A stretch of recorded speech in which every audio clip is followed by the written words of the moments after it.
Hello all. It's about noon on the 24th of February, 2024. It's a rainy morning, but now the clouds are breaking up, so I can get to work on my car.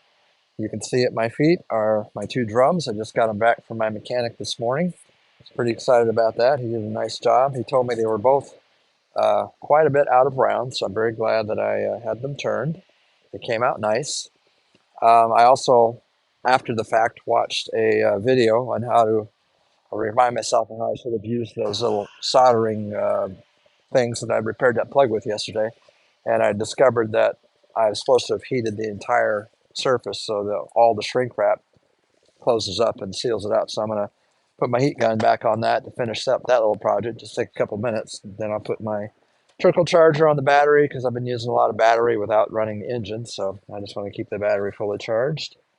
And also, as part of putting my drums back on the car, I'm going to use my rotary wire brush there to clean the outsides, clean off some of the scaling. Not that it helps anything, but it'll look better, make me feel better. So after I get the brake drums, I don't have one of those little caliper things that you can get a pretty close estimate of how you need to adjust the shoes with the adjuster. So I'll just kind of guesstimate it as best I can and get the drums on. Then I will do the final adjustment using my little tool, which is in my pocket, this curved screwdriver looking thing for the back plate. And then I'll put my plugs in. I forgot to grab those plugs, and I'll be done with that. Adjust the parking brake cable. And then eventually I'll get a second person to help me do the last bleeding. So it should be a good day. My mechanic told me that the tap still hasn't come in for him to cut the threads on my carburetor, so I'm having to wait till whenever he gets done with that next week. All right, I'm at the right rear wheel right now. I'm just going to demonstrate what I'm going to do on this side, and I'll just repeat it on the other side. I don't need to show you both sides. First thing I'm going to do is spray my brake part cleaner in here and wipe that off real good with a somewhat clean rag. My mechanic always reminds me you need to do this before you put it on. Get any shavings out of there or whatever, leftovers. He says to use soap and water, but I really don't want to do that. I'm not going to start now. So what I'm going to do, I already went over the outside a little bit with my wire brush. The other drum I got from John Lyman must have been outdoors or in the elements for a long time because it has much more scaling and rust on it, but that's okay. The important part is the inside cleaned up real nice. It's not this one, it's the other one, but what I'm going to do now is just manually adjust this star adjuster here on the brake adjuster to force these out. Like I said, I don't have that tool where you can measure it and then fit it in there. So I'm just going to guesstimate and keep putting it on until I start to feel some resistance. So I'm just going to go ahead and start expanding this out using my nifty tool here. I imagine it'll take a few turns before it'll start to hit the drum, because I have no idea how much material was taken off the drum. All right, let's try this first fit here. Okay, nothing yet, so I definitely have more room. And of course, the adjuster can only be turned one way, so you can't mess this part up. And if you go too far, you have to manually lift that adjusting lever up a little bit so you can turn it back the other way. All right, try it again. All right, still no resistance, so I think it's just starting to touch a little bit. So don't have to go too much further. And of course, the final adjustment is made once the car is drivable and you do several hard reverse stops. Well, not yet. Still going. I've already turned it out quite a bit. Like I said, I'm not surprised because who knows how old these drums are, how much material has already been removed from them from past resurfacings. Hopefully I don't go too much further because I've gone out quite a bit already. Oh wow, still nothing. All right, so I'm going to keep going like that until I have it fit. I don't know if you'll be able to hear this, but I finally got it to where it's just starting to touch. And you can hear a little bit. I think you can hear that.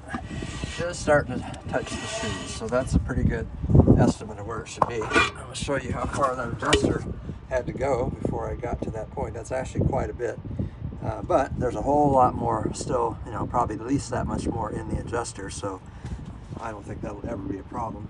And if I ever do need to redo these brakes someday, that'll be the time to either convert them to disc brakes or buy some new drums at that point.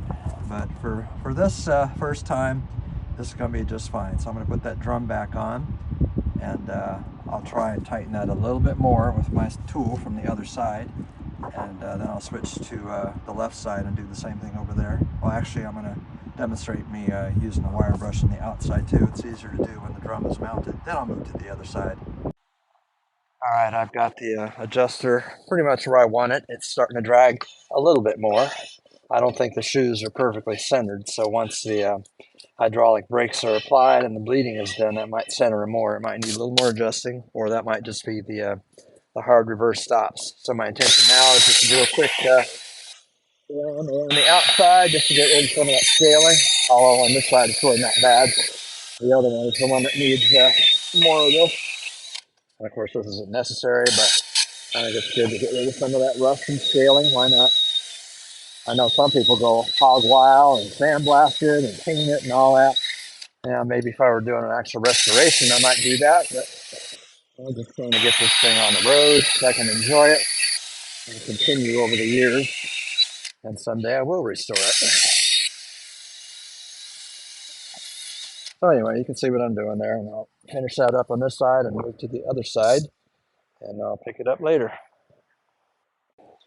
I'm on the driver's side now. I always seem to have trouble with this wheel for some reason.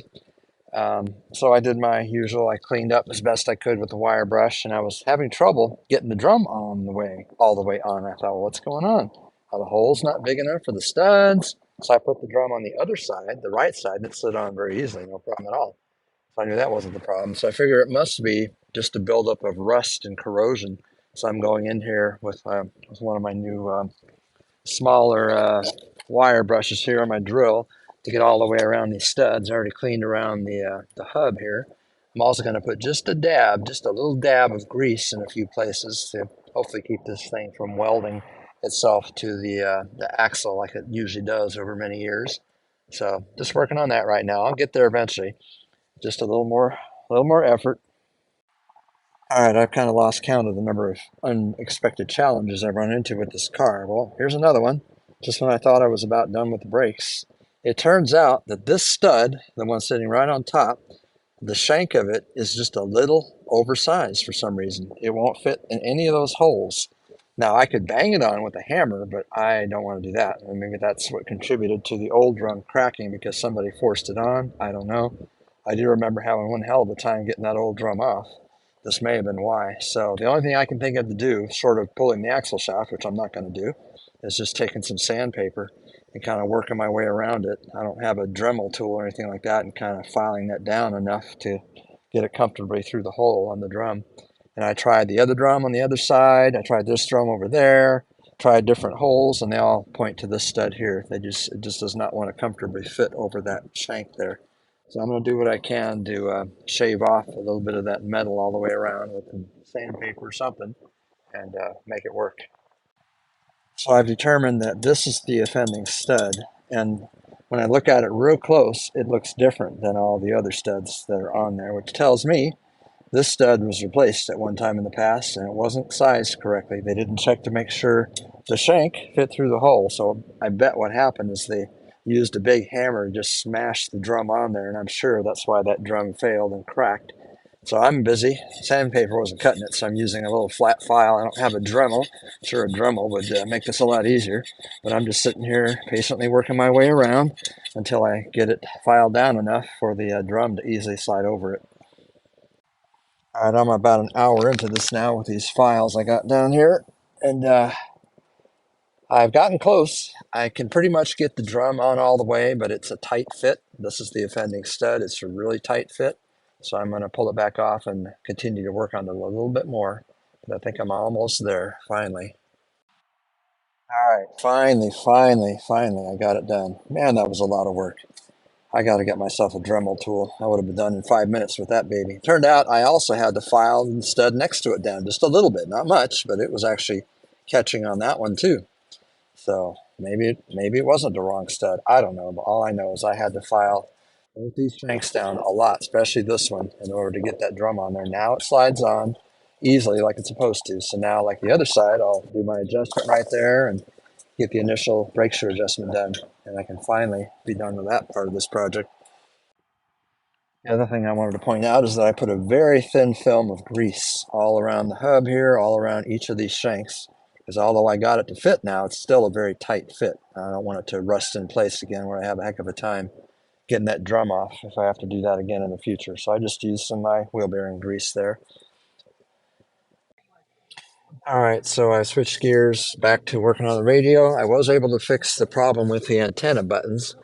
I had completely disassembled the switch, which was a major mistake. That was a pain in the butt to figure out how to put all that back together and understand how it works. But I finally figured it out, and it turned out all they really had to do to fix it was to bend these little tabs, one here, one on the other side, away from where they were. And now the switches work beautifully, just like they're supposed to.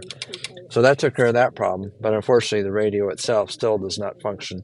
Uh, and I checked, I thought maybe the antenna was bad or not hooked up, but it is, because this is the old AM radio, and it works just fine. So I don't really want to spend any more time fiddling around with this, because I'm not a radio repairman, although I do like to fiddle when I can. So I'll just save that for a future project, and I'll just live with this old AM radio for now, just to have something, some kind of noise. Something else I learned about these old radios too, I didn't know this, but this little transformer is actually also has to do with the rear speakers. Until I plugged this back in, even though this speaker's no good, this transformer still somehow plays a role. And when I plugged it back in, the rear speaker started working. And I didn't know I had two speakers in the back. I thought I only had one, but anyway, just a little tidbit. My friend Ken is going to be showing up here any minute to help me bleed the brakes one more time.